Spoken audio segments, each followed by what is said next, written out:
The same ETF can be smart in a Roth IRA and tax inefficient in a taxable brokerage account.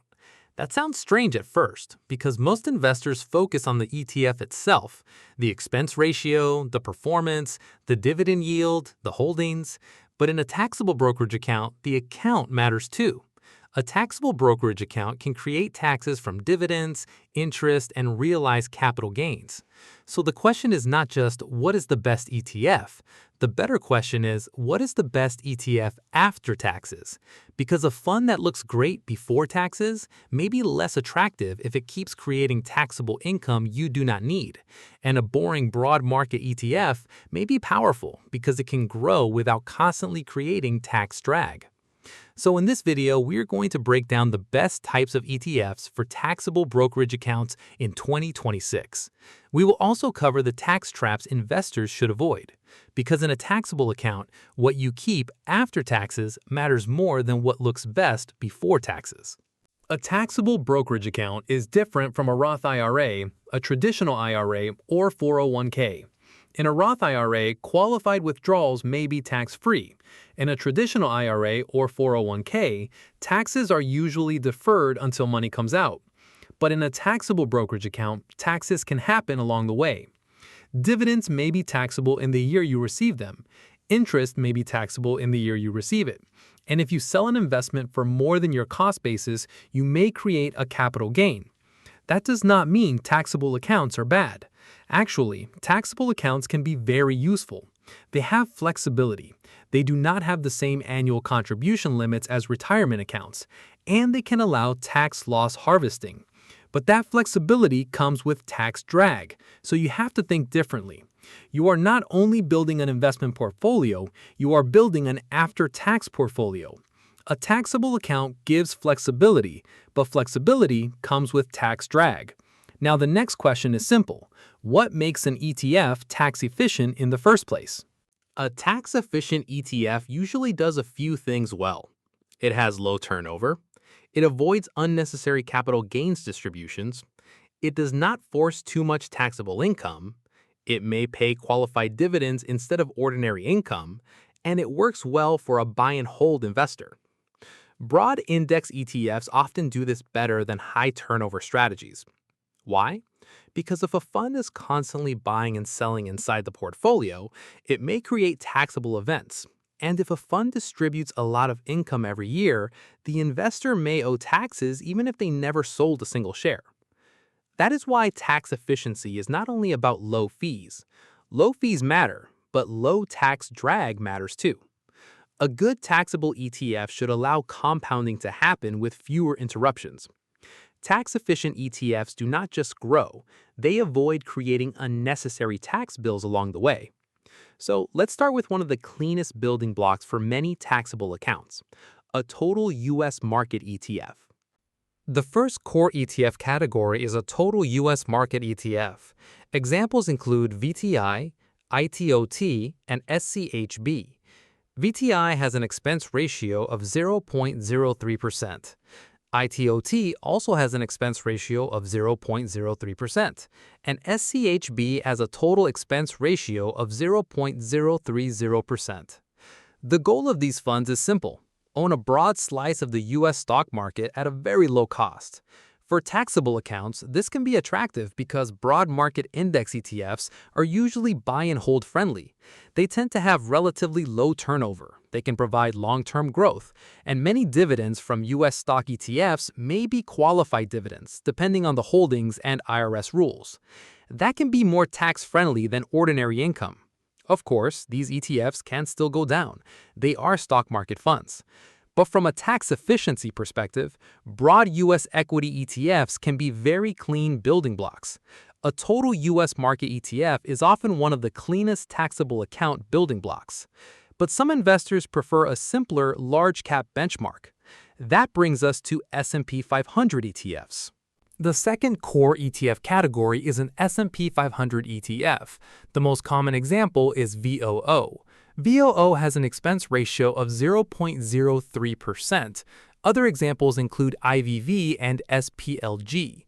The appeal is easy to understand. S&P 500 ETFs give exposure to large-cap U.S. companies. They are simple, they are low-cost, they are easy to understand, and they can be very tax-friendly for long-term taxable investors. But there is one important warning. Do not duplicate your total U.S. market ETF without a clear reason. If you already own a total U.S. market ETF like VTI or ITOT, you already own a lot of S&P 500 exposure. Adding VOO on top may create overlap, not real diversification. That does not mean VOO is bad. It means VOO needs a clear job. VOO can be very tax-friendly, but it should have a clear role instead of duplicating your total market ETF. Now, U.S. stocks are only one part of the global market, so the next category is international stock ETFs. The third core ETF category is international stocks. Examples include VUXS and IUXS. VUXS has an expense ratio of 0.05%. IUXS has an expense ratio of 0.07%. International ETFs can give exposure to developed markets and emerging markets outside the United States. That can help reduce dependence on only one country. But in taxable accounts, international ETFs require more attention. There may be foreign taxes withheld. There may be a foreign tax credit depending on the fund structure and the investor situation. Dividend treatment can be different, and tax reporting may have more details than a simple U.S. stock ETF. That does not mean international ETFs should be avoided. For many investors, global diversification is still useful, but taxable investors should understand that international investing can have extra tax details.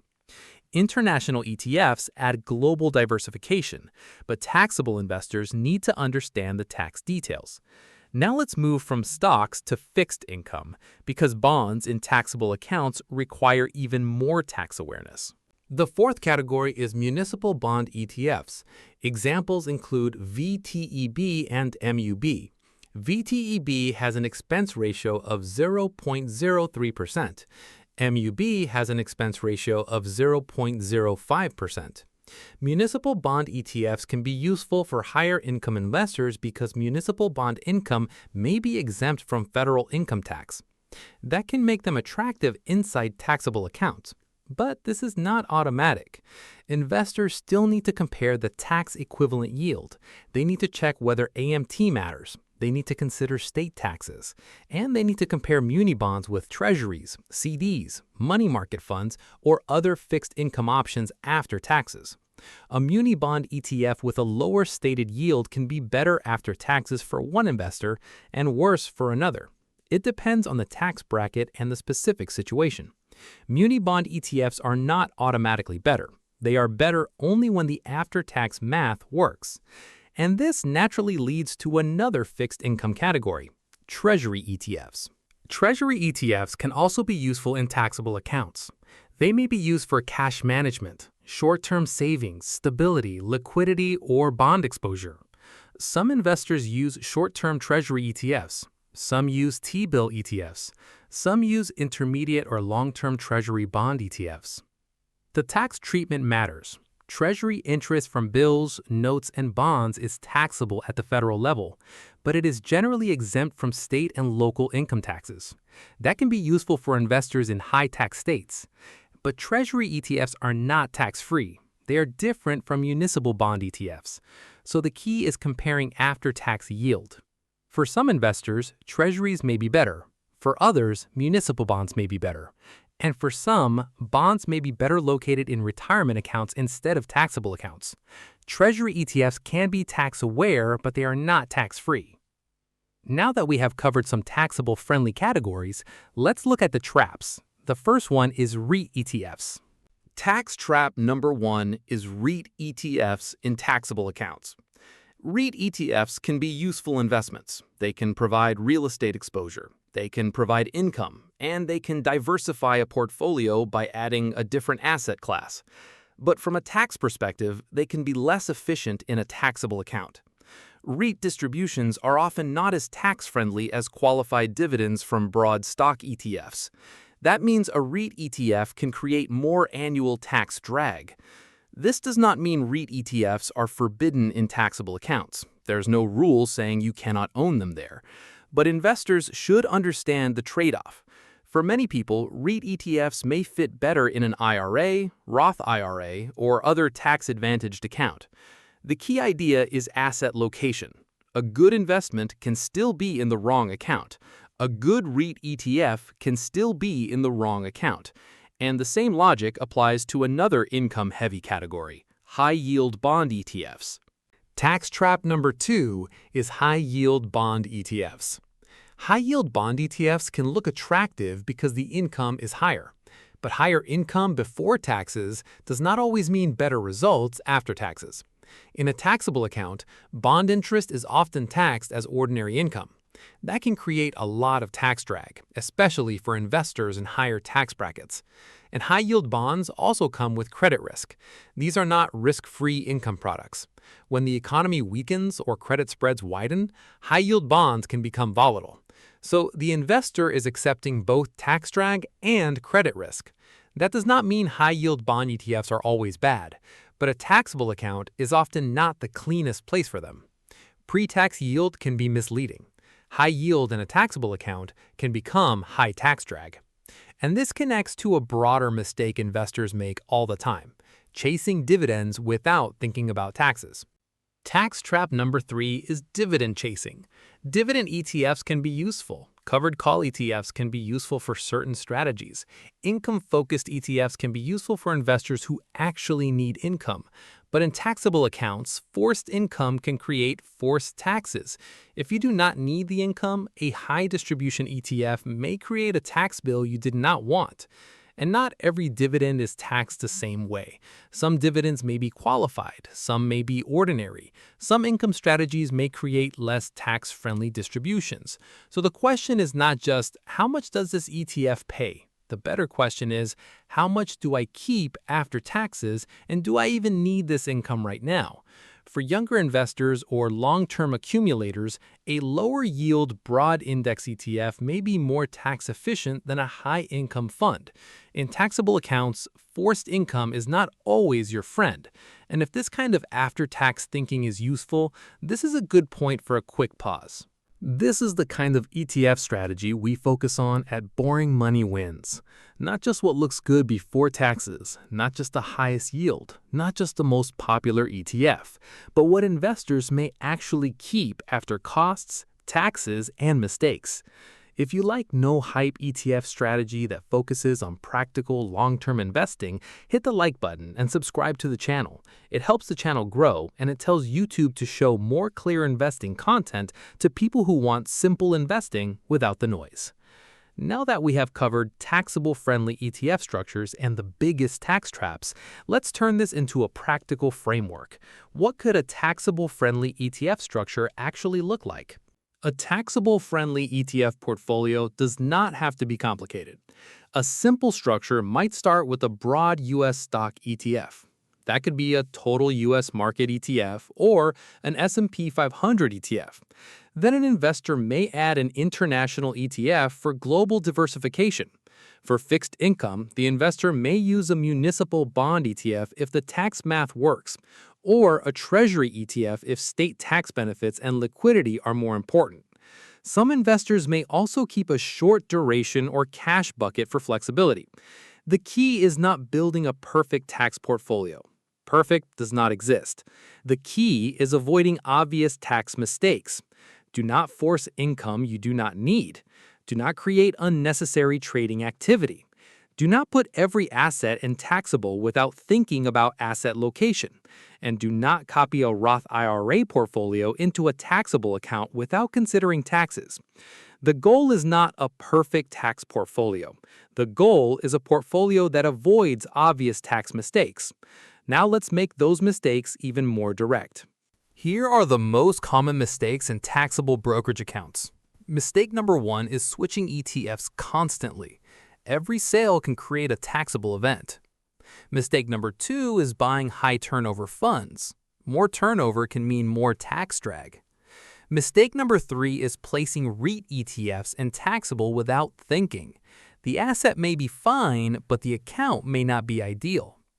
Mistake number 4 is using high-yield income strategies without checking after-tax returns. Mistake number 5 is ignoring tax loss harvesting.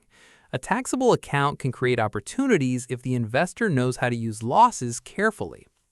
Mistake number 6 is selling without considering the holding period. Long-term and short-term gains can be taxed differently.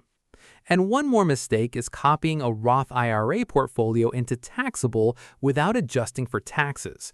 Taxable investing punishes unnecessary activity, so the best taxable strategy is often simple, patient, and tax-aware. Now we can bring the whole video together into the final verdict. So what are the best ETFs for taxable brokerage accounts in 2026? For many investors, the cleanest starting point is broad, low-cost equity ETFs. Total U.S. market ETFs can be strong taxable building blocks. S&P 500 ETFs can also be tax-friendly if they have a clear role. International ETFs can add diversification, but investors should understand foreign tax details. Municipal bond ETFs may help higher-income investors when the after-tax math works. And Treasury ETFs may be useful when liquidity, stability, and state tax treatment matter. But investors should be careful with REIT ETFs, high-yield bond ETFs, covered call ETFs, high-dividend ETFs, and high-turnover funds in taxable accounts, not because they are always bad, but because they can create tax drag. In taxable accounts, the best ETF is not just the one that grows. It is the one that grows without constantly creating taxable drag. Boring tax efficiency can quietly beat exciting taxable income, and boring money usually wins because boring money usually survives.